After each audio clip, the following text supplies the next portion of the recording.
The Eagles were humbled on Sunday versus the 49ers, obviously, by the 49ers, obviously. We know that. But does getting humbled that way, getting smacked in the face that way, should that scare the rest of the NFL? The Eagles embarrassed? Should that scare the NFL? We're going to talk about that. Lots of Eagles conversation, maybe some Sixers talk, maybe even a touch of Phillies talk. Who knows what's going to come up? Trending in the AM, taking your thoughts and opinions. We're live in 30 seconds.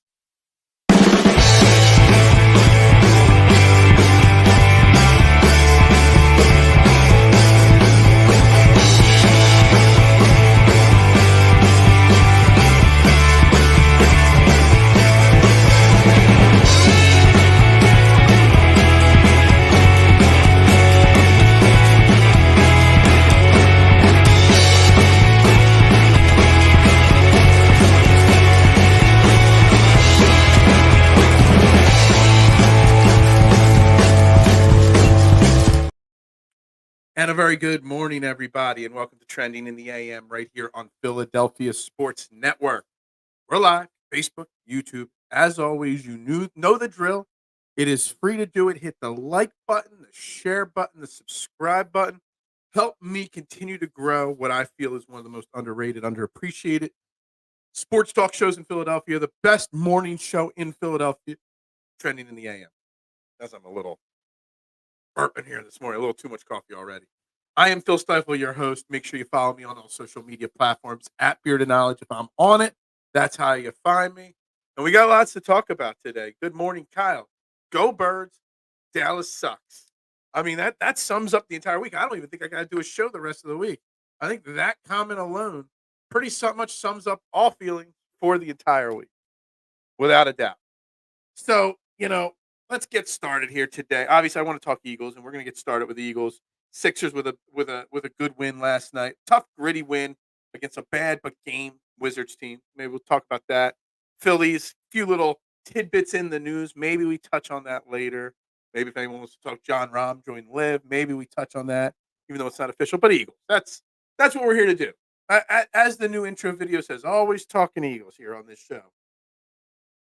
And I wasn't sure how I was going to start or how I was going to phrase the title and the main starting point, the main jumping off point of today's show. And I'll be honest, this phrase and this way I've got it set up to start has not been a popular comment or title based off of social media responses to me promoting the show. I've titled the show, and I won't lie. I got this. As always, I read Philadelphia Sports Network's website, phillysportsnetwork.com, very regularly because there's obviously a lot of great writers. But I was reading Liam's article yesterday, and he was talking about how the Eagles were humbled by the 49ers. Got smacked in the mouth. And I got thinking about that. And the first thought that popped into my head when I read the words the Eagles were humbled was that, damn, the rest of the NFL should be scared.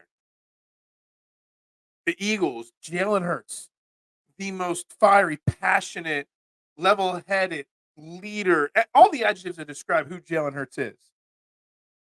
Everything that he is, him being humbled the way he was, the way he leads this locker room, you got to think that there is an even bigger chip, an even bigger motivational point, a bigger motivational speaking point for this Eagles team. I think the NFL, more specifically the Cowboys this week, should be scared of the Eagles and Jalen Hurts and how pissed off probably they are. I mean, there's no right way around it. The Eagles got smoked. They got smacked. They got crushed. Straight embarrassed. Straight humbled by the 49ers. But we've talked about it all along on this show for over a year now. That Jalen Hurts doesn't like that. He doesn't like getting smacked in the mouth. He does not like losing. He likes losing less than almost anybody else in the NFL. Everybody should, but some people justify it. He don't like it. And I got to say, that the Cowboys are in for a rude awakening if they are taking this Eagles team lightly because of what the 49ers did. I was told on Twitter right before this show that hold on, I want to get the quote exactly right on this one because it really rubbed me the wrong way because it's completely disagreeing with what I feel. So this guy KP, I'm assuming guy, sorry, he's got a face. KP48 on Twitter said the other teams will be licking their chops. Any given Sunday is real. Record does not define a team, and I so wholeheartedly disagree that a record does not define a team. One game doesn't define a team. And that's all it was. So that's my counter to that. One game does not define anything. And when your record might not say who you are in week 3 or week 4, but when you're entering week 14, your record is who you are. And the Eagles are 10-2. And we'll get to comments in a minute. I want to get the opening monologue's a little longer than normal. I'm really, really passionate about this feeling that I have. 10-2 is 10-2. There ain't no way around it. Whether the schedule was tough or not, it was. Whether the days in between games was tough or not, it was. Whatever it is, your record does define who you are by this point of the season. And it defines the Eagles as a great team. The one game against the 49ers does not define them as people are calling them laughable, terrible, stupid, awful, disappointing, other teams licking the chops. That's not what this Eagles team is. This is a damn good football team. They got humbled, got smacked in the mouth. Maybe they smelled themselves a little too much. And not just the other people around the NFL, other NFL fans that just hate Eagles or people around sports that just hate Philly aren't just the only ones crushing Philly. But Eagles fans, Eagles Nation, jumping off a cliff because of one game. And it was an atrocious game. No doubt about it. But you can't define this season because the 49ers beat the Eagles and handle it. You can't define the season because they had an off game. Because they just got humbled. They just got smacked in the mouth. If I'm the Cowboys, I would be scared. Those hungry dogs are hungrier than ever before. Jalen Hurts is embarrassed by the way it went. So I don't think that me saying the NFL should be scared, specifically the Cowboys, is as far-fetched as some people are going to make it out to be. All right, to the comments. Obviously, go Birds. Dallas sucks. Dude. I don't know what the dude is in reference to. Maybe you just think I'm a dude. I am a dude. Davon jumping in right away here. Angry Bird Sunday. Possible Dallas sweep. I think it's more likely than people realize. Is it going to be a hard game? Absolutely. Is Dallas a good team? Absolutely. I'm not taking anything away from Dallas, Davon. But let me tell you something. If they think they're just going to march into the stadium and manhandle us like the 49ers did, they got another thing coming. This Eagles team is not going to have that same type of performance 2 weeks in a row. And if they do, then we can start talking about problems. One bad game is only a serious issue when it's Philly. When 49ers lost 3 straight, how the hell are they still Super Bowl contenders? Absolutely agree. It's not just the clickbait media. It's just not the anti-Philly hate that's out there. It's Eagles Nation is just so passionate and so, so instant reactionary that the world is falling. The world is ending because of one game. Hell, it's I always say I don't blame refs or umpires or officials for games. But in the heat of the moment, yeah, when I'm live tweeting a football game, damn that ref, he missed this play, blah, blah, blah. Sure, I'm not blaming the refs for the end results, but I'm getting the passion is there. And that's all it is, but it doesn't define who we are.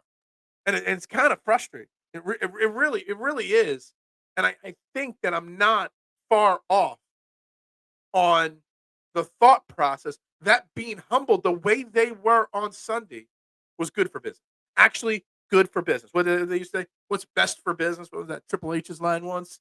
Like, this was best for business. the Eagles being humble. What's up, Adam? Good morning to you today. Hope you're well. Is it snowing yet? My phone says it's snowing, but I don't see anything coming down out there. Yeah, I'm glad you agree. I don't think I'm far off with this topic today. I don't think I'm far off with this opinion or thought process. I think it's pretty fair to say it the way I've said it. What is going on? No one likes us. We don't care, K1. Yeah, I get it. But no one likes us. We don't care. Does not explain Eagles fans giving up on this team already. And maybe you're not on social media as much as I am. I do live on social media, specifically Twitter or X or whatever you want to call it these days. It'll always be Twitter to me. Eagles Nation doesn't like us either anymore. There's a huge, huge percentage of Eagles Nation saying the season is over. Fire this guy. Bring in this guy. Whatnot. One loss. And let's talk about it. We are 10-2. We lost to the Jets in week 6. And honestly, that was a more heartbreaking loss than the 49ers game. 49ers game just got out of hand. We knew it was going to be a close game, whatever. The Jets loss with Zach Wilson starting was much harder pill for me to swallow than Sunday against the 49ers. But what happened? We were humble. We were 5-0. We were riding high. I did predict the first loss was going to be against the Jets. Just saying. I had 3 losses, the Jets, the Bills, and the second Cowboys game here this week. They were my 3 losses I predicted. Pretty close. But that Jets game, we got manhandled. We got smoked. And why? Like, we didn't commit to the running game. We didn't wrap up. We played a bad defensive game. We played a bad offensive game. Game plans, both sides of the ball were terrible. And what did we do? We came out and smacked the Dolphins in the mouth. And I don't want to say dominated. It was closer than the score says. But we won that game fairly handily. We were never out of control in that game. So we got humbled once, and we responded. And how did we respond? We ran the ball. We committed to the run. We committed to defense. We made sure we locked down the biggest weapon of the Dolphins, Tyreek Hill. He had under 100 yards. Yeah, he had a touchdown, but we locked him down. We worked on tackling. Everything that went wrong in that Jets game, that humbled us, that smacked us in the face. Then next week, we were 10 times better in every single category against a harder team.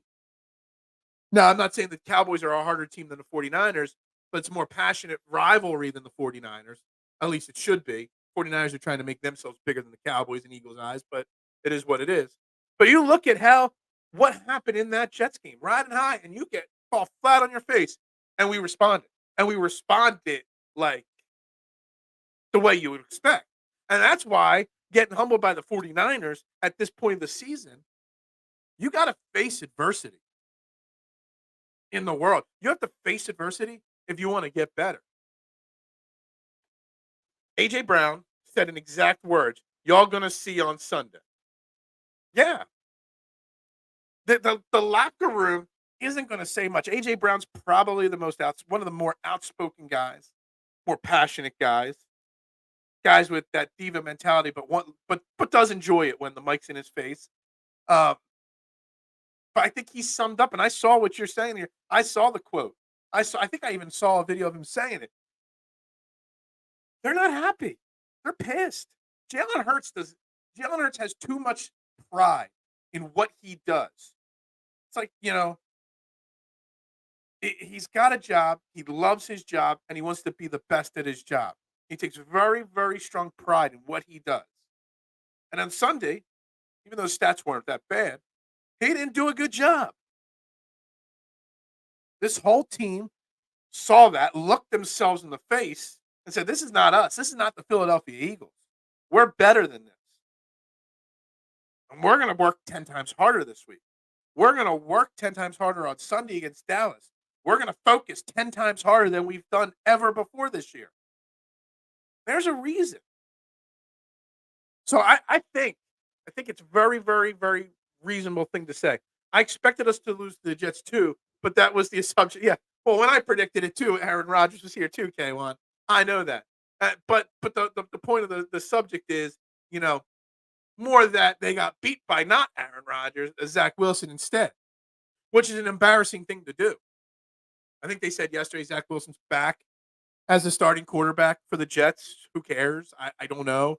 I mean, it's just kind of odd that he said, I don't know if I want to start for you guys. And the next day he's like, yeah, I'll start for you guys again. Like that whole situation.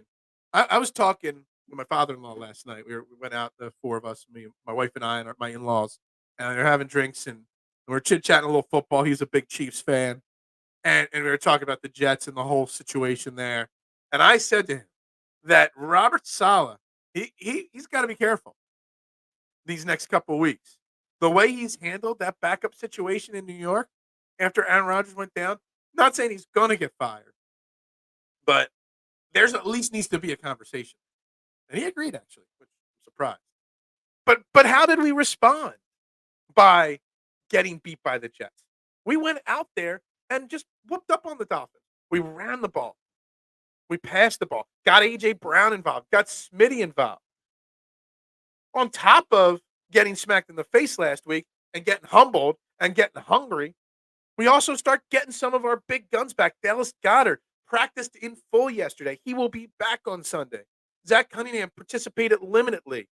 But that's a step in the right direction for him playing on Sunday. Shaq Leonard was in the house. I hope he doesn't get any of the Dark Barnett bad juju since he's taken over Dark Barnett's locker. If Shaq Leonard gets called for a personal foul late hit on a quarterback on Sunday, then I know Dark Barnett juju kind of seeped into Shaq Leonard's soul a little bit. What's up, Zach? How you doing this morning? Starting off with talking about how the Eagles were humbled, and that should scare the rest of the NFL, most specifically this week's opponent, the Dallas Cowboys. Getting Dallas Goedert back, even though it's funny how we win so much so frequently when he's out.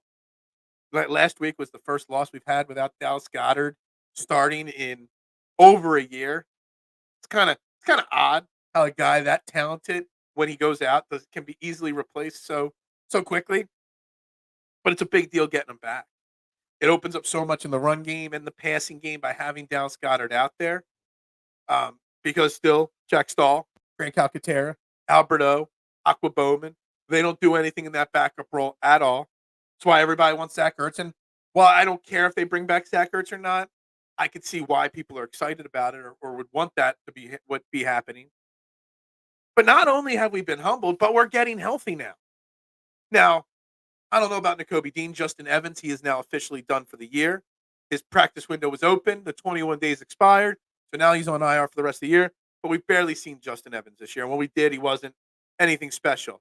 So the safety room is not getting any more reinforcements at this point.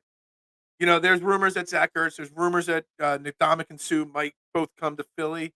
I think Ertz, there's too many other opportunities for him that somebody else might give him more touches than he would get here in Philly. And Ndamukong Suh is just another guy for depth on the line, whatever. But this is the team, basically, for the rest of the year. They've been humbled, and they're getting healthy. Jalen Hurts, even on Sunday against the 49ers, something that's not getting talked about, a few of his scrambles looked better. He didn't have as much of a gimp in his leg. He ran a little bit more confidently when he was outside the pocket. So the team is getting healthy. The team has made additions. And the team was smacked in the mouth and humbled beyond belief. To me, I know it's hard to say, but to me, that's trending in the right direction. Even though you just came off a big loss. We just need to run the ball to balance out the offense and to control the clock. Well, that is a big thing. And I know the Eagles' philosophy, Adam, is not to run the ball. The Eagles' philosophy is to pass the ball to set up running later in the game. And we disagree with that philosophy. I know. You know. We all do. But they're not going to change that overall philosophy. Will they run the ball maybe more this week? Maybe. Would running the ball help keep the defense off the field, give them a little bit less time on the field? Probably would help. Sure. But I wouldn't be surprised if 2 of the first 3 plays on Sunday are pass plays. It's just the way it's going to be. That's how the Eagles run their offense. That is their offensive philosophy. Now, if you want to have a conversation about Brian Johnson or Nick Sirianni and about their philosophies, whether they're right or not, we can have that. But at this point, 13 weeks into the season, I don't see major changes coming to what they want to do philosophy speaking wise. It's a shame. We want to see them run the ball more, but it's just probably not going to happen. Would I like it? Yeah. I mean, we saw 2 weeks ago against the Bills. We were struggling. And what was the spark? It was in some point of the third quarter where they handed the ball to DeAndre Swift. He made a big 30-yard run, sparked the whole offense, running the ball and passing the ball. So why they don't use that spark earlier, I don't know. But they can pass the ball often and early if they wanted to. It's just the type of passes that they call. When your first 3 plays are constantly 7-step drops, long developing plays, downfield plays like that, you got to get into a rhythm before you start hitting the home run. And that's the problem. More slants to A.J. Brown, more, I don't want to use the word bubble screens, more short passes. There was an out pass to Devontae Smith in the game against the 49ers that Jalen Hurts just didn't see, and he took off on, and it ended up in an incomplete pass. Like the short plays, short, quick plays. Get the offense moving. Maybe some, you know, hurry up offense early. Keep the defense on their heels. That kind of stuff. It's not running the ball, but it's controlling the ball. It's controlling the flow of the game, keeping your offense on the field. Short passing is just another element of the run game to an extent. Aqua Bowman has been Albert Zero for the entire season. Like, K1, side note here on this, like, I do not get the reason why they brought Albert O in here. They brought him in here for depth. They needed depth. And he played actually on Sunday, K1, a fairly decent amount of snaps. I think it was like 30 snaps he was on the field. He had the most snaps out of tight end. He had more snaps than Jack Stoll on Sunday. I don't even know if he had it. I think he had one target. Maybe there was a penalty on it or something, or was a drop. I don't know. Like, you traded something. I don't even remember we traded K1 for Albert or for Aqua Bowman. But whatever it was, we didn't win that trade because we haven't used them. Like, I don't get what was the purpose of bringing them in here if you're not going to use them. Everybody talks about the wasted roster space by Rashad Penny. Well, Aqua Bowman is the number 1 most wasted roster spot on this team right now. Because you actually traded a pick for him. Probably a late round pick, but you still traded for him. And you're not using him. You're not even giving him a chance to see if he's got anything. If I'm Albert O, I'm asking out. Get me out of here. The Eagles won't bring Ertz back. No, I'm not saying they will. I'm saying there's a lot of fans that want him because they don't want him to break. I don't know I don't think they're worried about that. If anyone's going to break a record, there's nothing wrong with. There's nothing wrong with Zach Ertz being the guy. He's a legend from the Super Bowl. He was here for a long time. He's already got NFL records. I don't know if he still has it, but didn't he have the record for most catches in a season at one point? I don't think that's why. They won't bring him back because he's a little old. He's a little long in the tooth. He would be your third tight end because he's not a blocker, and your third tight end needs to play special teams, and Zach Ertz ain't playing special teams. So, and they just cut one of their special teams aces in Christian Ellis yesterday, which is very surprising. We'll get into that in a minute. Let me get caught up. I'll come back to this, Marshawn, in a second. A Facebook comment. What about Julio Jones? He might be one of the wasted roster spots as well over Rashad Penny. Everyone expected so much from Julio Jones. Julio Jones is very comparable to, look at what Julio Jones is giving you would be what I would say to the people that are dead set on wanting Zach Ertz back here in Midnight Green or Kelly Green. Is that a Kelly Green jersey back there? I don't know. Julio Jones ain't doing nothing. Everyone's like, it'll be a big target in the red zone. Dude, he's basically out there blocking. I don't even know if you can call him a decoy on offense because they're not throwing him. I don't even think he's had targets several of the games he's been dressed. So Julio Jones might be actually a bigger wasted roster spot than Albert O. I'm not sure. All right, back to Marshawn's comment. 1st and 10, incomplete pass. 2nd and 10, run play for 2 yards. 3rd and 8, force the ball downfield only for Jalen to be run down, and he throws it out of bounds. Script lately. I want to make some slight adjustments to what I see as the script. It's 1st down, deep drop back, long developing play, incomplete pass. 2nd down, deep drop back, throw the ball away. 3rd down, short pass, have 4th down, or throw. I get what you're saying. You got to throw the deep drop back on those incomplete plays though. And the last 2 weeks, I think we've done 3 passes in a row to start the game 2 weeks in a row. Now last week we had a long drive, so we might have mixed in some runs, but far, far, far too much passing. And I know everybody likes to say they play backwards. You know, that they pass the ball, then run the ball on third down because 3rd and 8 is really a 2-down territory. 3rd and 8 is really 2nd and 8. The announcers just love talking about that. NFL wants to ban the tush push, but the announcers can't stop talking about how we will go for it on 4th down at any moment in any part of the field. And it's true. But, I don't want to have to see us get to 4th and 2 consistently. I don't want 4th and 1s consistently. I don't want to have to run the tush push consistently. Based off of what I saw how the 49ers tried to destroy Jalen Hurts on the tush pushes on Sunday, more teams might try doing that. And I don't want to, want to see that. Oh, there's a character count on YouTube? I had no idea about that. That's news to me. I learn something new every day. I normally have short comments when I watch shows anyway, so I didn't know that. I know we are excited because AG said you'll see Sunday, but Hassan said line that shit up last week and we got our asses handed to us. Yeah. But all these guys are very prideful guys, Marshawn. Very prideful guys. And they take a great pride in what they do, and they take pride at being the best at what they do. Which you would think is everybody in the NFL, but it's not the case everywhere in the NFL. Culture matters and leadership matters. I have zero doubt in my mind that the Eagles' response to getting TKO'd by the 49ers is going to throw some haymakers at the Cowboys on Sunday. Not in the sense of haymakers like deep bombs. Like they're going to come out and try to play a perfect game. Now, maybe there's a little pressure on them. Pressure does sometimes make diamonds. So maybe we see that aspect of it. I don't know. Back to Facebook for Eric, and thank you very much for tuning in, Eric. Make sure you hit the like button, share button, follow. We're here every single day in the morning talking this kind of stuff. We should give him a bigger role. It would help us. He's still Julio Jones. People forget that. I don't know. I don't know about that, Eric. Julio Jones is in that Zach Ertz. He's at the tail end of his career. He's got very little to offer.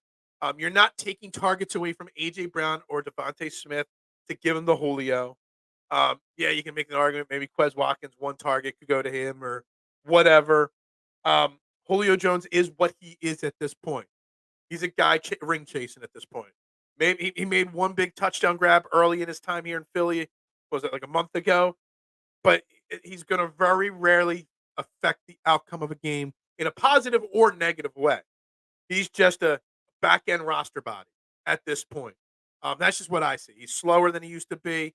Doesn't jump as high as he used to be, but it is what it is. Christian Ellis getting cut tells me he was the guy responsible for covering Kittle on those wide open catches. This is the NFL. You got to do your job or you won't last long. Yeah, it's funny. Like, I didn't expect them to cut Nicholas Morrow, but the stat books say, and I'll pull it up again. I got to find which page because I've had a lot of notes this week. Far too many notes this week. Nicholas Morrow was credited for giving up 175 of Brock Purdy's 314 yards. Christian Ellis was credited for only giving up 33 yards. But I wonder how many of those plays that Nicholas Morrow got beat on was him making up for Christian Ellis being out of place. Because the stat book says Christian Ellis didn't play bad. But I did see one video of a play on Ellis where he got juked out of his shoes like multiple times by Deebo Samuel before the snap and after the snap. And he was all over the place. And, maybe that was part of it as well. I saw Jalen under center a couple times Sunday. Any chance we see more of that? Maybe. I don't know if it's necessary. But K1, explain to me why you want to see him under center more. What that does. I mean, it might help running the ball a little bit more. If especially if you use Rashad Penny like everybody wants, going out of that I formation or under center formation helps those power runners. But for the type of offense the Eagles running under center doesn't really. If anything, it slows down the RPO and takes away some of that guessing game that the defense has to make every time they're in shotgun. But it is what it is. I feel sorry for Dallas because 49ers only mad, and we going to play our – yeah. From what I think you're saying there is basically what the point of the title of this show is, Eric. Which let me tell you something, Eric. I'm getting crushed on Twitter for when I promoted the show this morning for the title. The NFL should be scared, and I followed it up with even more. The NFL and the Cowboys should be very scared. We kind of reset. We kind of hit the refresh button. We got humbled. We got humiliated. They're hungry now. Everybody that said we were awful are like, see, I told you we were awful. David Carr's out there telling people to bench Jalen Hurts for Marcus Mariota. It's insane. But now the Eagles, who are already the underdog, are even more the underdog. Watch out. Watch out. Christian Ellis got cut on his day off. Crazy. Well, they had a bring. They brought in Shaq Leonard. Obviously, they didn't use the practice squad thing to elevate him and then whatever. They just made him right part of the roster. Christian Ellis gone, which is crazy. Man, it affects special teams too. Because Christian Ellis was a special teams player, and we've had a much better special teams this year. But that now says, what's your linebacker rotation with Morrow, Cunningham, and Shaq Leonard are going to look like? And it also tells me that they're confident that Zach Cunningham, even though he only participated limitedly in practice yesterday, that he's on track to play Sunday, because they wouldn't have cut Ellis if Cunningham wasn't going to play. Because Ben Van Summeren, even though he was active this Sunday, did see the field once on defense. The other people, when I said I was surprised, Marshawn, people did say that they expect Christian Ellis back on the practice squad, and then maybe they elevate him from there. I don't know. I got you. I feel, yeah, I knew what you meant there. They needed a roster spot, so someone had to go. I was surprised it wasn't Ben Van Summeren, to be honest with you. That's what I would have done. They also they signed earlier this week to the practice squad, or last week, some wide receiver. They cut him and brought Greg Ward back. That is, see, I actually figured out why the Eagles lost to the San Francisco 49ers on Sunday. It was pretty blatantly obvious why they did. Because they cut Greg Ward, and then all of a sudden, the team loses. I know Greg Ward don't play. I know he's a practice squatter. He's ready to be called upon at a moment's notice. But all of a sudden, Greg Ward's not here, and all of a sudden, we get humiliated. I'm so glad that Greg Ward's back, even though I've crushed him throughout my career of podcasting so much. Mr. 20 catch for 42 yards, Greg Ward. Peanut's not in the comments right now, but he knows my opinions on Greg Ward. But there's no denying that he is a locker room presence. And I guarantee when his career is over, he takes a job as an assistant coach or something like that, starts a coaching career. He strikes me as a guy that would be a great coach, the way he is locker room presence-wise. They're using Ellis as a scapegoat. When in reality, at least, and again, this is just based off what the stat book, Zach says. Based off the stat book, Nicholas Morrow should have been the scapegoat. Nicholas Morrow, though, had a bigger season earlier this year, 3 sacks in a game, had some good games with Zach Cunningham. It was the Morrow-Ellis duo just was atrocious. And I'm surprised with how bad it was. They did try Ben Van Summeren at some point. You know, it would have been expected. Morrow gave Purdy 50% off sale every throw. I don't know what Morrow was doing.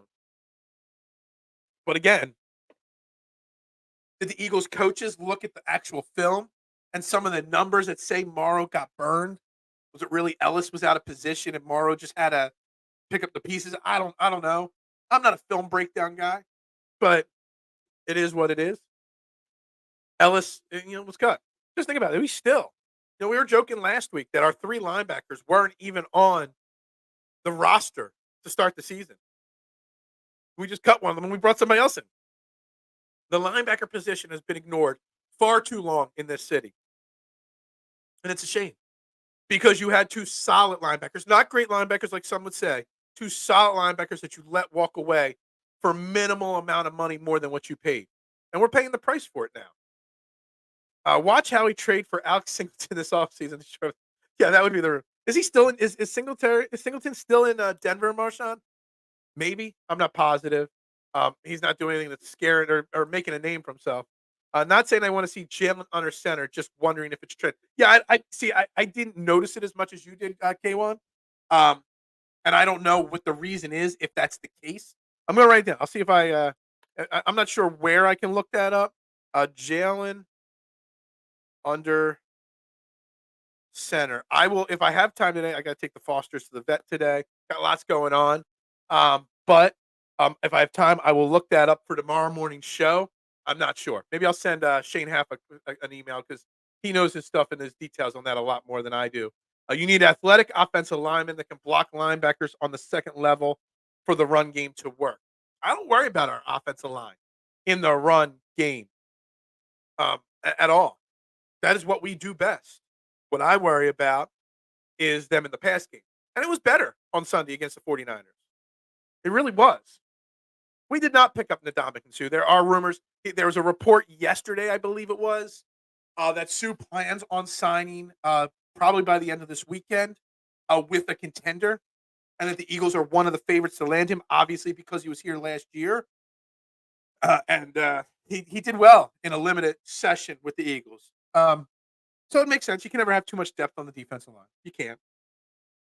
Jalen Carter, Jordan Davis, Fletcher Cox are playing a lot of snaps this year, a lot more than normal. You don't want them gassed for January. So it wouldn't hurt to bring in Sue at all. But he hasn't signed yet anywhere yet. So Greg Ward is the team's lucky charm. Absolutely. I am dead set under control. I believe it. It must be. It must be. Like I've crushed Greg Ward a lot in my life. But I do recognize what he is and who he is.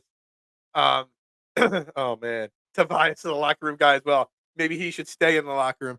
I do want to touch on Sixers a little bit today. They took care of business barely against Washington.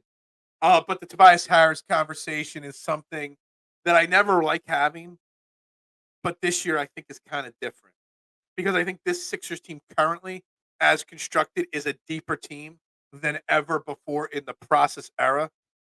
And it might be time. And I'm a huge Tobias Harris fan, Marshawn. You've been following my work for a long time. You know I love the guy. But it might be time for Tobias Harris to go to a bench role. You got so many guys, Marcus Morris, Nicholas Batum, and Robert Covington, who are all playing well now as they're getting situated. You got Kelly Oubre back and on the bench. You got Jalen Springer. You got all these guys, Daniel House. Like Tobias Harris, I mean, last night he played 35 minutes. He had 6 points, 2 steals, 1 assist. He did have 6 rebounds, but that was it. He was 3 for 9 shooting the ball. It might be time to talk about that at some point. Good morning, Reality Check. How you doing this morning? Welcome to the program. If we're going to see them again, one, we lock up that number 1 spot. We are going to see them again. Gotcha. I agree. I know people say we don't, but I still feel we control our own destiny, especially if we beat Dallas this week. Even if we lose to Dallas this week and then run the table, we're good. We can still lose 1 game and still win that number 1 seed, in my opinion. 49ers got 2 tough games left. Seattle this week, which if you want to mention it, I think the 49ers have the opportunity to have a letdown. They were all so laser focused on the Eagles for revenge, matching outfits to the stadium, circling, whatever. They still got to beat Seattle next week in the division, or this weekend now. And they're forgetting about Seattle. Seattle's not what we thought they were, but they're still a damn good football team, well-coached team. They can easily be a loss this week for San Francisco. And then we're right back there. If Howie was serious about the linebacker group and winning last year, we would have traded for Roquan Smith instead of Robert Quinn. It's a fair point. But the problem with it could have been had for a second or third and fourth. Yeah, I forget what he did. All I remember is Roquan Smith after the year got a huge contract. It was a pretty big contract, Marshawn. Off the top of my head, I'm thinking about it. And how he was never going to make that trade and then commit that kind of money. Is it Baltimore committed that money to him? I forget. Howie would never have committed that much of an asset or salary cap to him. But if he was serious, he would have.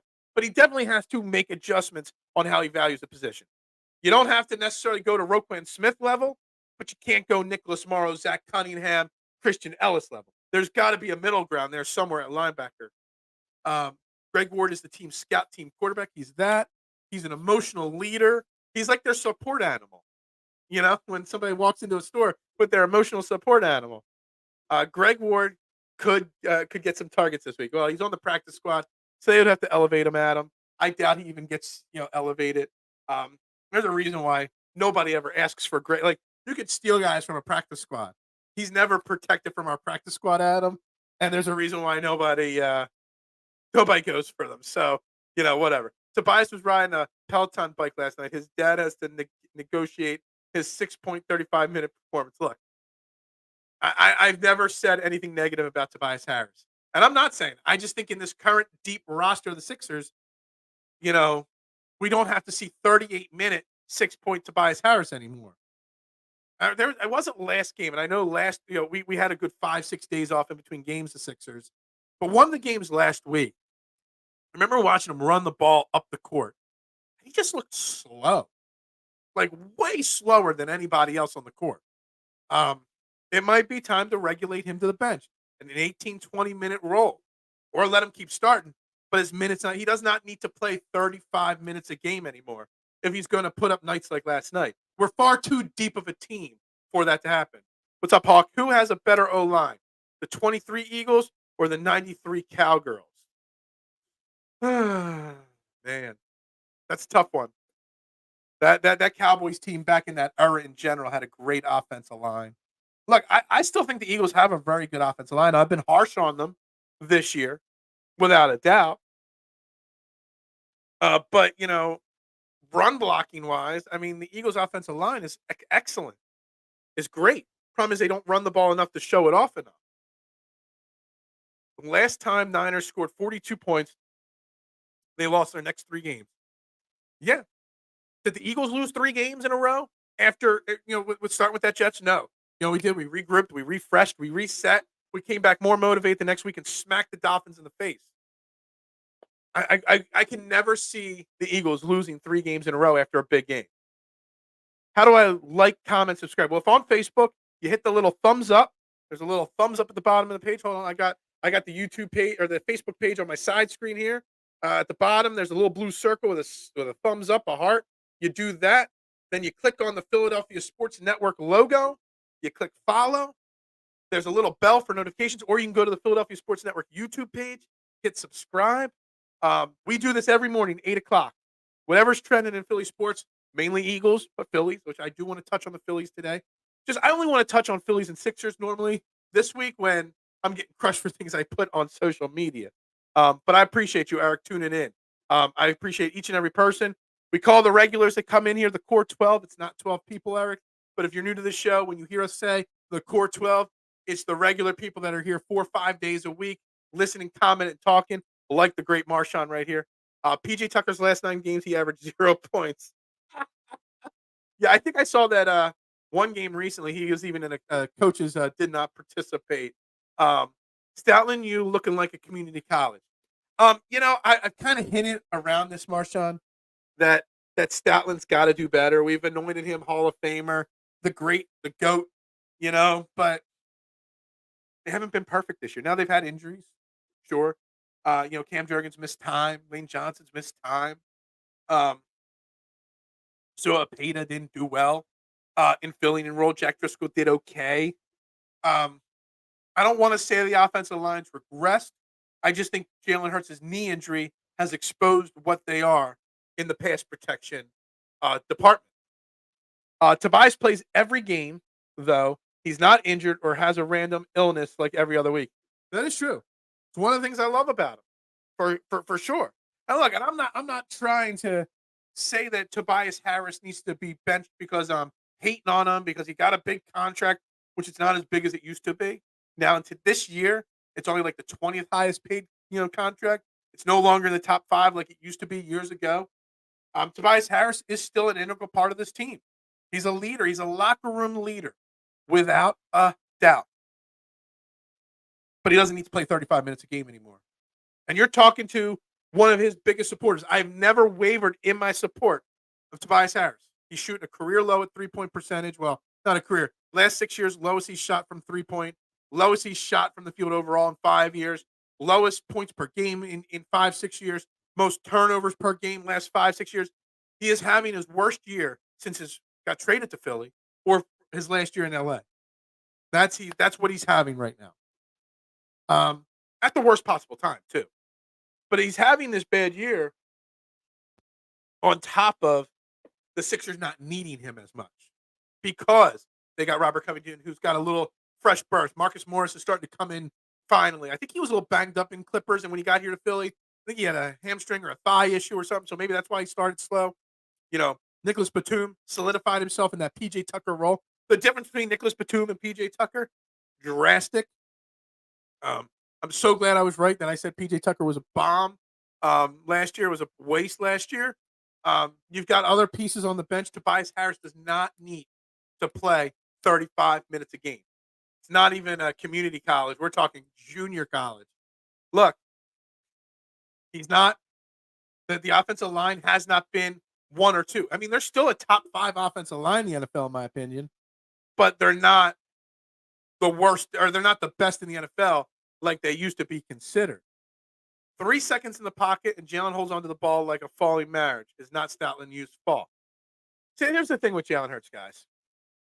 Everybody complains when he holds the ball too long and doesn't get rid of it. And then everybody complains that he doesn't hold the ball long enough and wait for plays to develop. Like we got to figure out, what do we want Jalen Hurts to do? Hold it too long or not hold it long enough? Like, what are we going to pick and choose here with him? But he's got to find a common ground, I guess. Instead of getting rid of it too quickly or holding it for 7 seconds, maybe 5 seconds should be his clock. I don't know. But Jalen Hurts, I mean, obviously Jalen Hurts. I'm making excuses, but I'm not. Like, he's obviously had some bad moments this year, but the O-line still has to do a better job. Joel leads the league in scoring for the 3rd straight season and has an assassin scorer on the team. It's not Joel's fault this time around, man.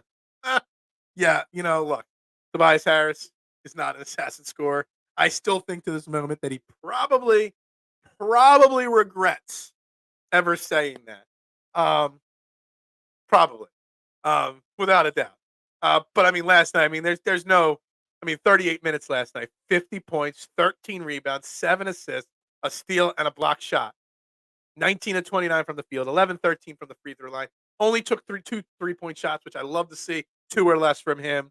I mean, Joel Embiid is having a monster, like, following up his MVP campaign with an even better season this year, a more efficient season this year. Hell, on the Tobias Harris front, there was so much talk about Paul Reed playing that stretch 4 role under Nick Nurse, that's what Nick Nurse was going to do. We haven't seen it yet.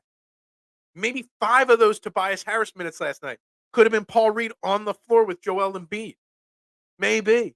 I'm not saying start Paul Reed over Tobias Harris, but those minutes of he's getting 35 to 38 minutes a game, Tobias Harris. They need to get knocked down. 25 minutes. 5 minutes to Paul Reed, 3 more minutes to Marcus Morris, 2 more minutes to Robert. However you want to do it. It doesn't matter to me. I'm not benching him per se. You can start him. You can have him come off the bench. You still play him 20, 25 minutes a game. But that's it for him. That's where he's at this point. Phil, we as fans are Hall of Fame couch quarterbacks. You got to add in there, I know you have 200 characters only, but we're also Hall of Fame GMs. We're couch GMs, couch coaches, couch play callers. What do you want from us? I think this is a perfect segue. So I saw something really interesting. Let me turn to the right stat sheet. Everybody obviously wants the Eagles to blitz more, right? Obviously, everybody wants blitz. Hold on a second. I'll get back to it in a second, because Adam's saying, would you rather have Danny Green or Tobias Harris?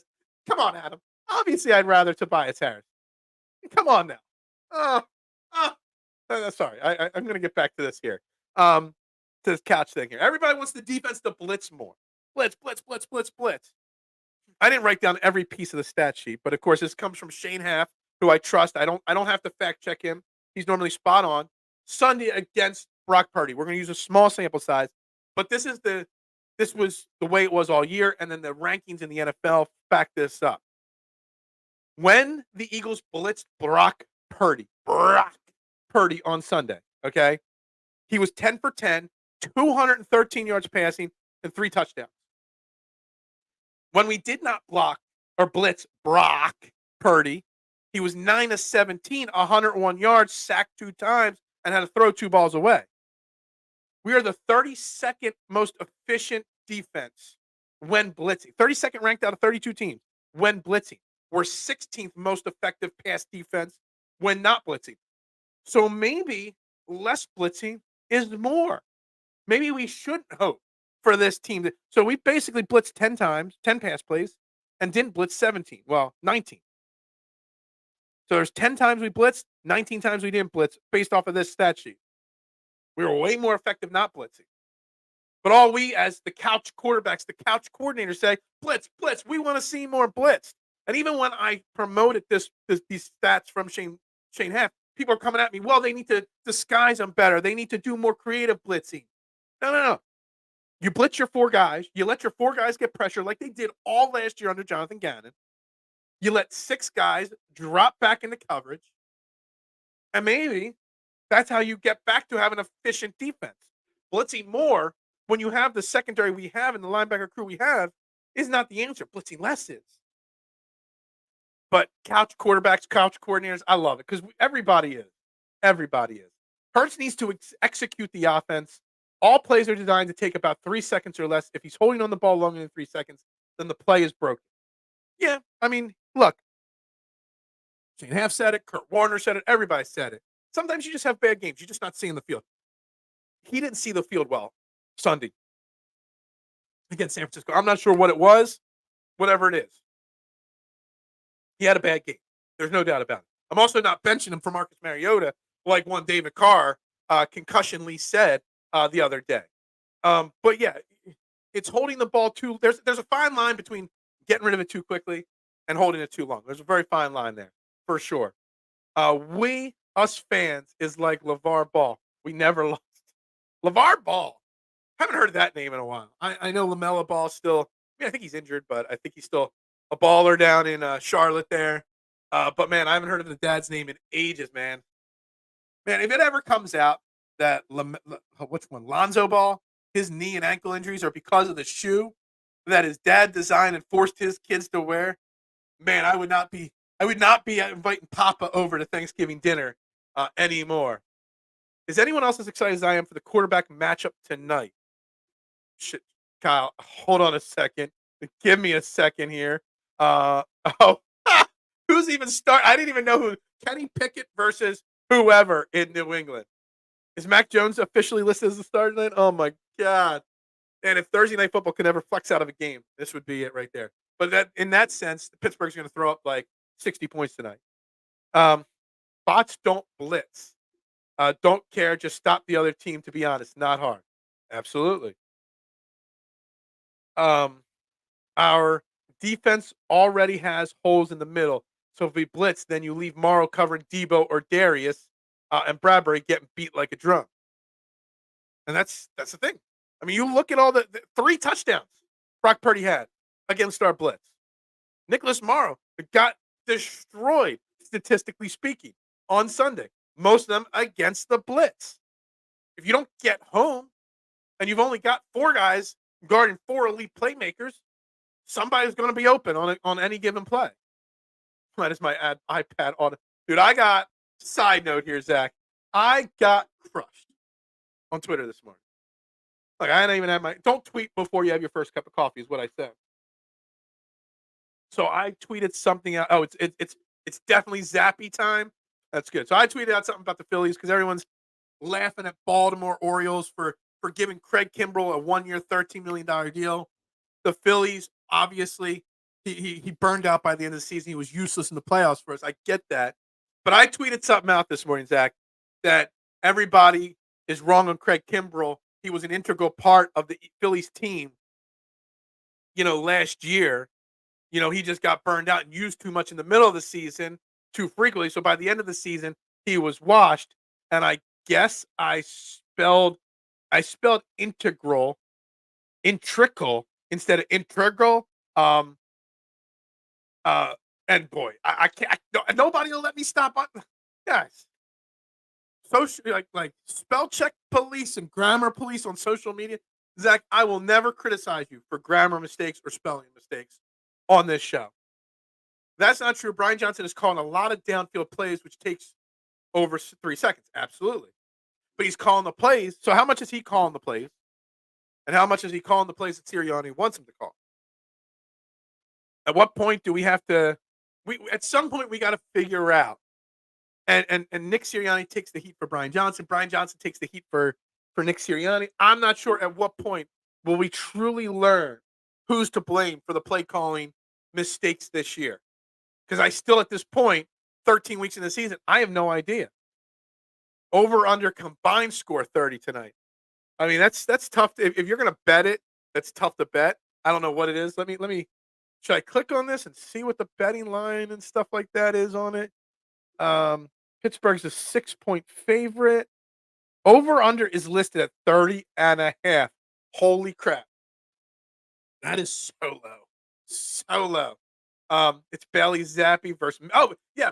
I forgot. Kenny Pickett's not even playing. I was thinking it was Zappi versus Pickett. It's Mitchell Trubisky. It's not Mitch Trubisky or Mitchell. It's Mitch Trubisky. We've cut off some of the letters on his name. As bad as our offense has been, we are still top 5 in points scored, and our defense can't score.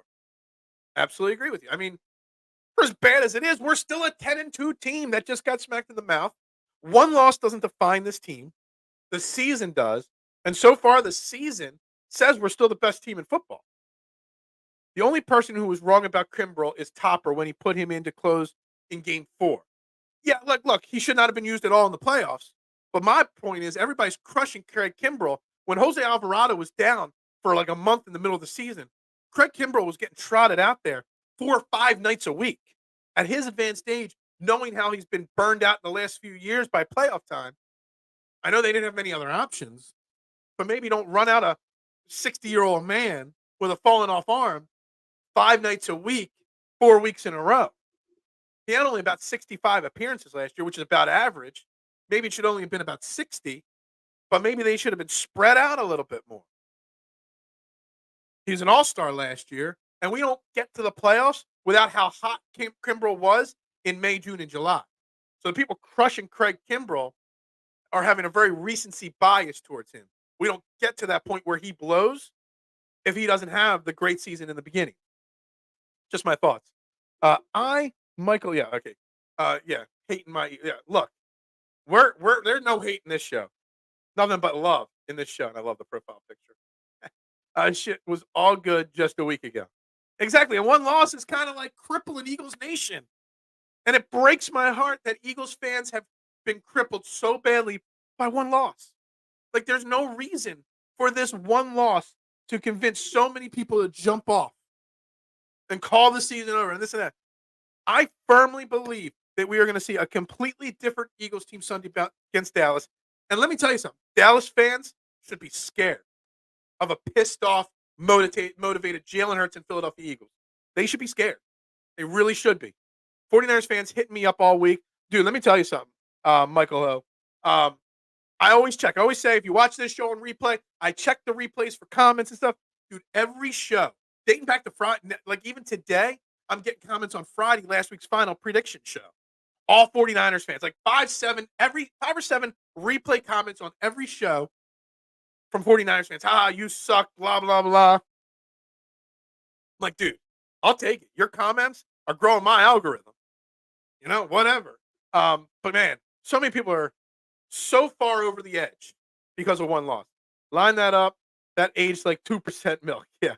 I saw something online that Nick Sirianni is calling all the plays. No, I have not seen that. He designs the playbook for the week. He sets the game plan. He gives Brian Johnson, from what I understand, Adam, and I'm no expert. I have no sources. I have no, insider knowledge. I'm just an idiot that talks every morning with you guys. From what I know is that Nick Sirianni says, here's what we got this week. Maybe he designs the pregame script. He tells Brian Johnson, in this situation, these are your 3 choices. In this situation, here are your 3 choices. Hey, in this situation, we'll go for it on 4th if you get whatever. So Nick Sirianni has a lot to say, but Brian Johnson's making the final decision. But I'm sure Brian Johnson could be overruled by Nick Sirianni. Hey, Michael, we've said this before the game and after the game plenty of times on this show and all over social media. Without a doubt, that was their Super Bowl. They cared far too much for that game. And that's fine. It's perfectly fine. We didn't act like the 49ers did against the Chiefs. It wasn't our Super Bowl against the Chiefs. It was just one part of the puzzle of getting back to the Super Bowl. That's all it was. It wasn't a revenge game for us against the Chiefs. We weren't calling Chiefs fans idiots and laughing in their face. We're better than you. Well, maybe Kyle was on his way back to the hotel room in Kansas City. But it's like it boggles my mind. It does. Hard reset time. Gotcha. All right. You are watching Trending in the AM right here on Philadelphia Sports Network. It is 9 a.m. in the morning here today. It's Thursday, the 7th, a week from my birthday. You're watching Trending in the AM. We've got, let me see, 15 likes on YouTube, 3 on Facebook. If you're watching this show, please help me out greatly. Hit that like button, that subscribe, follow button, that share button. If you don't want to miss a show, hit the notification bell to turn it on so you get notified every morning when I go live or anytime throughout the day or a week when all the great shows, Liam, Flipping the Birds, Still Processing, the Fort Phillies show that we got. Whenever any of our shows go live, you'll get a notification. I'd greatly appreciate it. It means a lot. It helps a lot to grow this channel and most specifically the morning show here every single morning. We've had some great stuff, great replay reviews this past week or so. So I appreciate each and every one of you and all the help you do to help me grow this show and channel. Just like that, back to the comments, back to my notebook today, and here we go. Winers fans can thump their chest all they want. They won. When we beat them later, then they better shut up. Basically, look, I'm happy for them. I'm glad you won the Super Bowl in Week 13 of the season. We got we got a bigger picture mentality.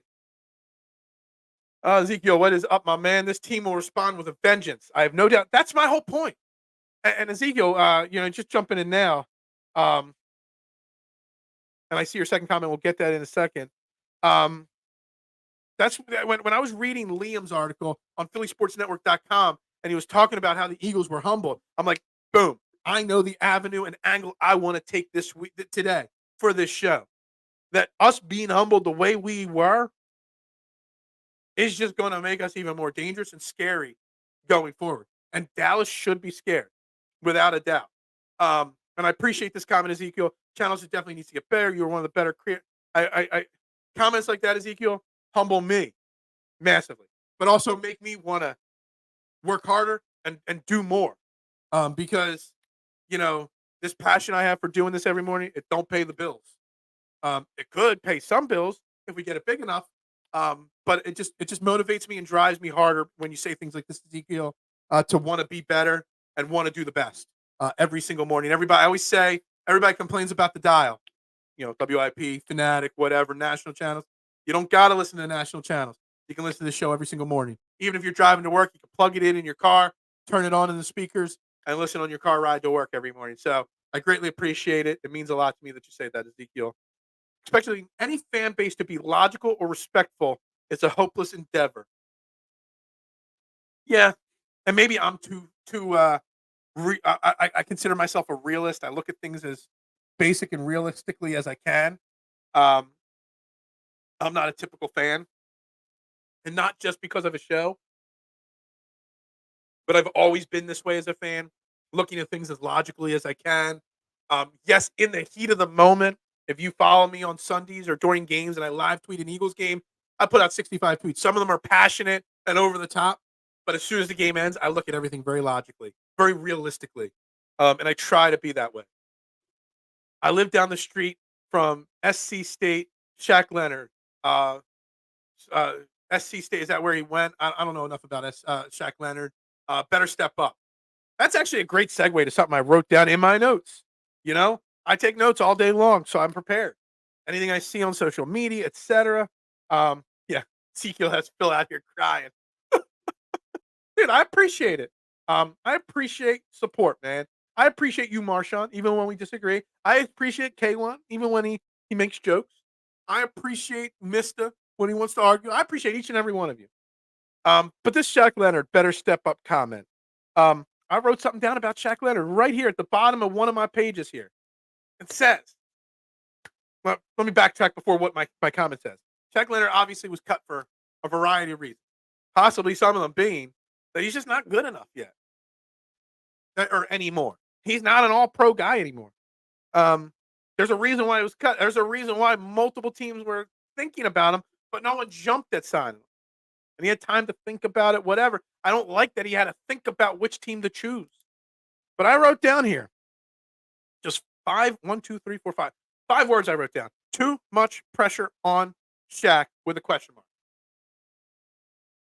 Are we putting too much? Like when we traded for Kevin Byard, there's instant massive pressure on him to succeed. Braden Robbie, when we brought him in, instant pressure to succeed immediately. And they both took time to adjust. Now Kevin Byard is looking good. Robbie is getting healthy now.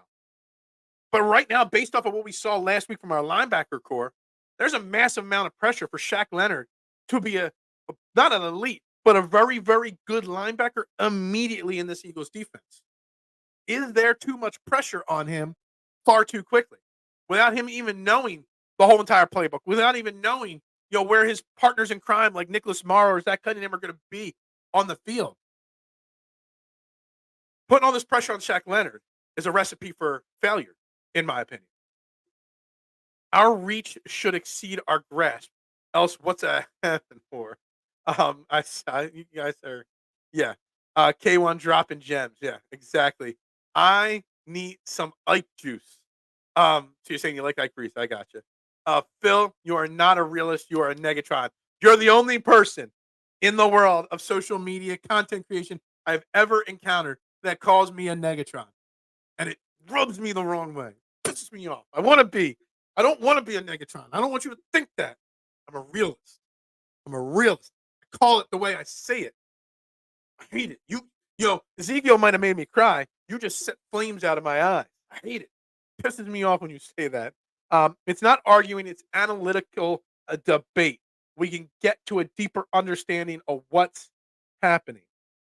Absolutely. We know what's happening. This team got smacked in the mouth.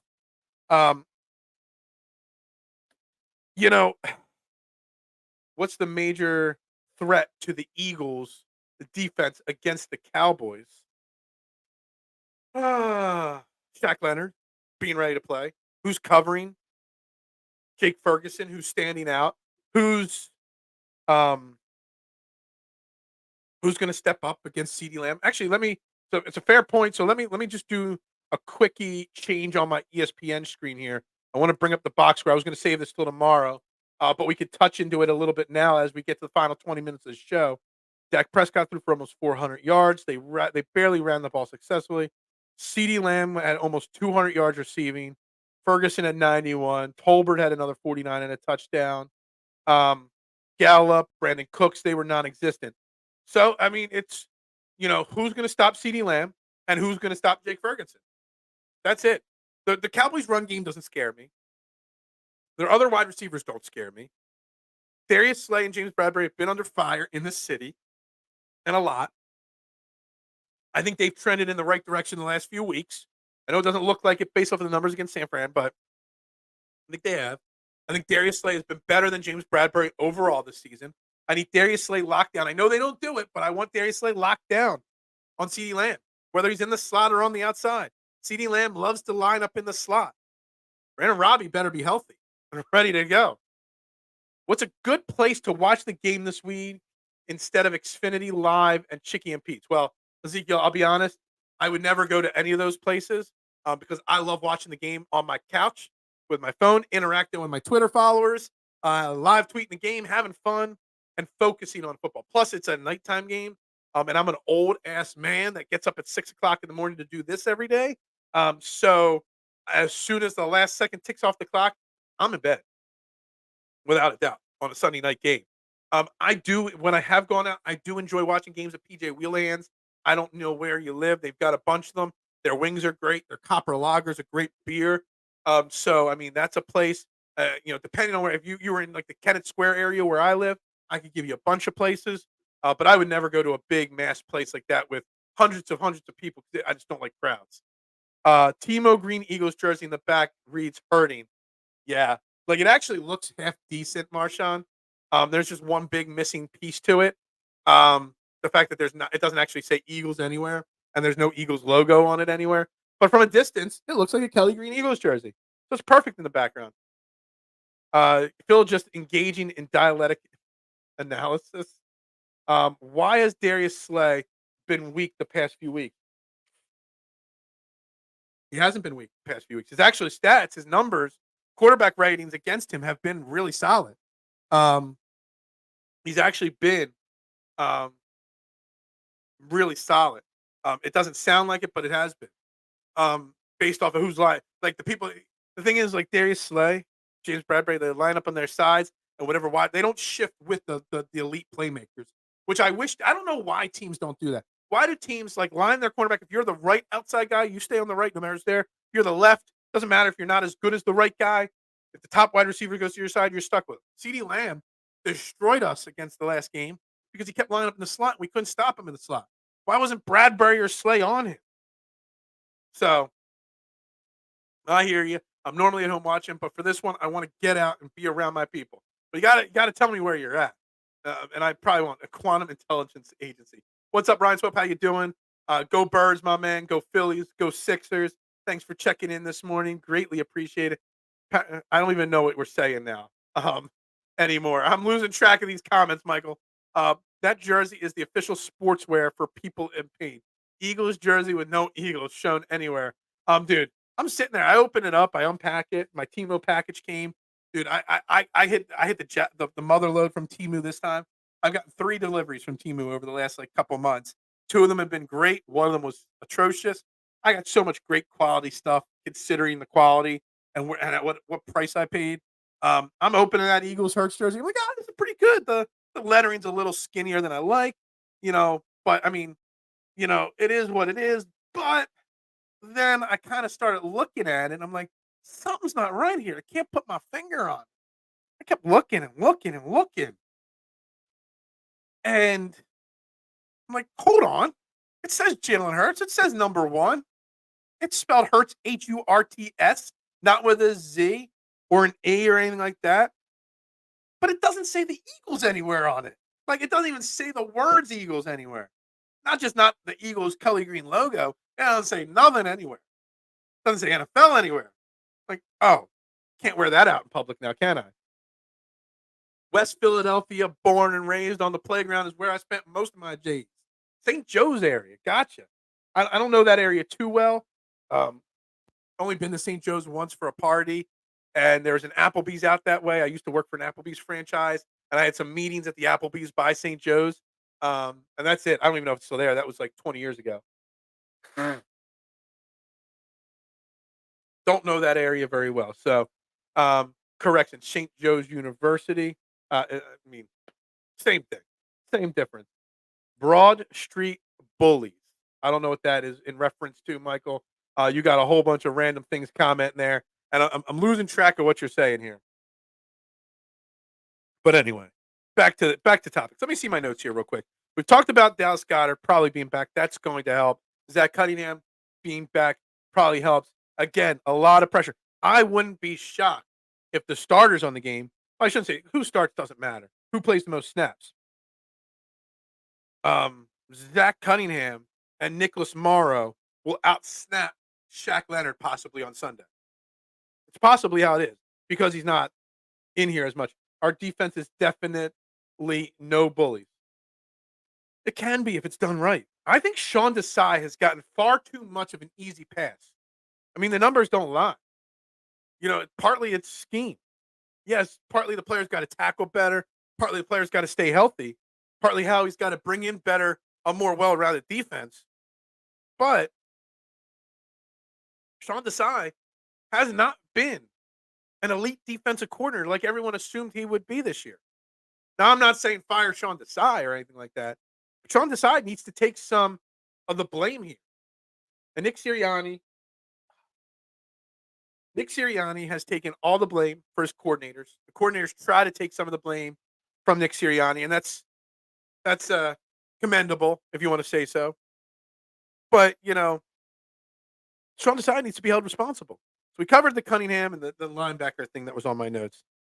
Brian Johnson or Sirianni, we covered that. Shaq Leonard, the reset, not the hard reset, the reset.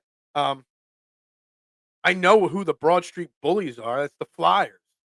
I know that. I thought you were referring to something else. I also thought there used to be a content creator group that was known as the Broad Street Bullies. I don't know if that's what you're referencing either. I talked about Craig Kimbrell a little bit. Did you guys see the dude that stole $22 million from Jacksonville the Jaguars over 5 years. Hilarious.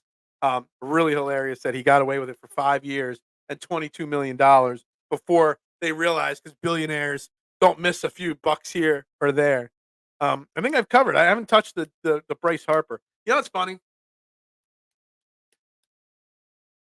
Jalen Hurts is this polarizing figure. You love him, you hate him, whatever. You think he's overpaid, you don't. That the Eagles better win. That's right. They better. They will. Jalen Hurts is such a polarizing figure. Um, Bryce Harper, on the other hand, there's like next to nobody that can ever say anything negative about Bryce Harper. There's a rumor circulating that Bryce Harper wants more money or he wants an extension. Now, this isn't coming from Bryce Harper. There's a rumor from a reporter, maybe trying to get clickbait. I don't know. But the outrage from Phillies Nation on their favorite player that they've never criticized a minute ever before, as quick like this because of one random rumor, for them to turn on Bryce Harper. Imagine if Jalen Hurts after this year is like, I want to renegotiate my contract. As someone as polarizing as Jalen Hurts, he would be burned alive at the stake. Bryce Harper, if Bryce Harper's being burned alive at the stake, man, could you imagine the reaction if Jalen Hurts did this? Like, Bryce Harper has still got like 7 more years on his deal. So the fact that he's even talking about it, even if there's somebody's rumoring it, I don't know. I don't know where it even come from. Now, Bryce Harper is severely underpaid based off of what other people that with his production do. That's his decision to take the contract he took, 13 years, 330, whatever it is, like $26 million a year, whatever, 27 a year. But these are not even like substantiated rumors from Buster Olney or Passan or any of those guys. But could you imagine if Jalen Hurts, those rumors started leaking, what people would be saying? It would be insane. Insane. I don't want to strong arm robberies on Cowboys fans. I hate Cowboys more than Joe Biden. Well, that's too political for me. I don't want to get political. It's so funny. I don't get political at all. We don't talk politics on this show. But I was flipping through the channels last night at halftime of the Sixers game, and I guess there was a Republican nominee debate on. I'm not saying anything. I don't even want to name the names. I couldn't even name some of the names. But there were 4 candidates on stage. One guy was not there, obviously. But the 3-minute, I'm like, oh, there's a debate online. Let me see who's on the stage. Click. And for the 3 minutes, I was enthralled because you would have thought it was Eagles fans arguing with 49ers fans. You would have thought it was 4 14-year-olds throwing insults at each other. I was waiting for your mama jokes to be thrown, and there might have actually been. It was insanity. It was actually must-see entertainment TV. And I hope Saturday Night Live was watching because they just basically wrote their whole program off the 3 minutes of TV that I watched. And then I instantly went back to the Sixers. I'd rather watch halftime live than any more of that. I hate Cowboys more than hate itself. Man, we're just piling on the Cowboys here. Look, tomorrow will be the final day of the show this week, which is where we make our final preview prediction. We'll specifically talk details Eagles versus Cowboys. We'll dive deeper into the Ceedee Lamb situation on how we can stop him, Jake Ferguson. We'll see today's practice is more meaningful than yesterday. Wednesday and Friday are walkthroughs. Thursday is when they really practice their install day, so to speak. We'll learn more about that. I'll be following all the reporters and getting their information on what Shaq Leonard looks like and all. But yeah, what do you think about the OC and defensive coordinators? Well, I've already said it plenty of times. You're new. I just said it before, like 5-10 minutes ago. I think we're far too little criticism throwing Sean Desai's way. I really do. I think Brian Johnson's come under plenty of criticism. Some warranted, some not. But Sean Desai kind of just gets cast aside because he adjusts at halftime well. He didn't adjust at halftime well against the 49ers. But the fact that his game plan always needs an adjustment every single week tells me he's not as great as people think he is. There's something to it. What presidential candidate is going to help me make more money is all I care about. I don't talk politics, man. I hate it. I have my own opinions, but man, let me tell you something. Last night, there's no way those 4 people on the stage last night, the way they were saying "Yo, mama," Your mama's so fat. Like I literally would never be able to vote for any of those 4 people because I don't know anything about the 4 of them. And those 3 minutes I tuned in, all I know is they're childish high school kids. That's it. That's it. I heard that Brian isn't using his playbook. He's using Nick Sirianni's playbook. Nick Sirianni is writing the playbook. Nick Sirianni is telling him these are your options in these situations. Brian Johnson's making the call in, but Nick Sirianni has a lot to do, a lot more than we realize to do with the play calling. When will the Federal Reserve start easing interest? Who knows? I don't know nothing about that stuff. I do know I've tried to buy a house now for like 6 months, even with the high interest rates, and I still can't. The high interest rates aren't scaring people away from buying houses. I know that. I've been outbid. Jim, one of the guys that comments on the show semi regularly, is my realtor. I've tried to bid, and I've been outbid on half a dozen houses so far in the last 6 months. And to the point where I'm not even looking at some houses right now because I know I won't win them. So what's the point? It's Nick's playbook. It's Nick's playbook that Brian Johnson is told you could choose from page 2, 4, and 7, play 2, 4, and 8, and that's it in each situation. And that's it. So I don't even know why Brian Johnson's even calling the plays. Why not just let Nick Sirianni call the plays if it's his playbook? It is what it is. Look, the coordinators are not perfect, but they're not bad. Do they need to come under more criticism? I think Sean Desai does. Can I buy a Shaq at 7%? I know, man. It's insane. It really is. It really is. I just don't. We've been renting, my wife and I, for a long time here. Been in our house 7, 8 years now. But it's not ours. We want to fix it. We want to do this or that to it, and we can't. So we want some of ours. I mean, I pay very minimal rent. I have a really good rent here. I have a nice house, a nice piece of property here. But something of your own would be appreciated sometimes. Good luck. Yeah, you couldn't buy a shack at 7% for under $500,000, at least in Kennett Square. They're trailers. Kennett Square is the home of Trailer Park Nation here. You know, you can't buy a trailer in Kennett Square for less than 200 grand. Like a falling apart, single wide, dilapidated trailer goes for a couple hundred grand. Houses with roofs caving in, hundreds of grand. There was a house that went for 300 some grand recently. It's like a complete total flip job. Like gutted. There was a house we looked at, the first house we looked at. It was in the Unionville School District. We know Chester County, Unionville is a high-end school district, price-wise, cost-wise. It was listed at 300 grand. It literally needed to be leveled, the house. It was listed at 300 grand. About an acre and a half, just under an acre and a half of property. Like literally, you could not live in it. Broken windows, hole in walls, gotta gut it. It went listed for 300 grand, went for $441,000. Like what the? What is wrong with people? Where do they get this money? Where do they do it? Come to the South, you'll get a house paid. Look, I would love to move to the South, Michael. That would be my dream to move to Florida. Warm weather, maybe a little less cold weather will help my bones and aches and pains.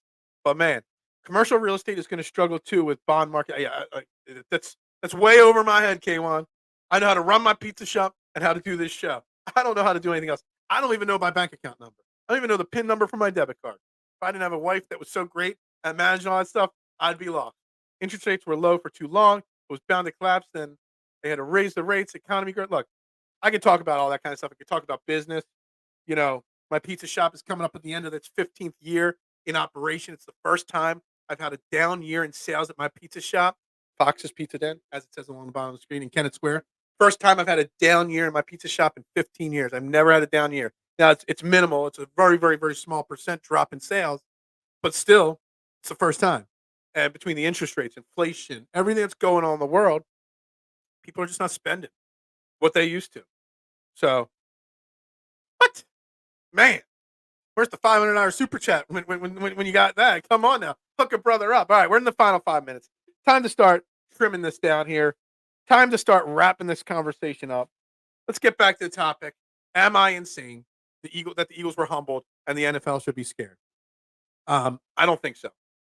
I think back to that point, I think I nailed the reasons in this show, and I think I was spot on for the thing. And again, I want to say shout out to Liam because Liam's article inspired the title and the angle. And if you're watching the show, you should be reading phillysportsnetwork.com every single day, whether it's for the Eagles coverage, the gambling coverage, the Phillies, the Flyers, the Union, whatever it is.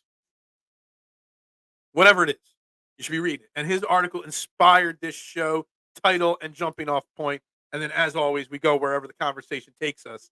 True dat, missed it. End of the Fed. Yeah, I don't know. Focus on what you're good at. My profession is tech. That's what pays my bills. Eagles is my hobby. Well, this doesn't pay the bills either. This is a hobby that takes up a lot of time. That's what I'll call it.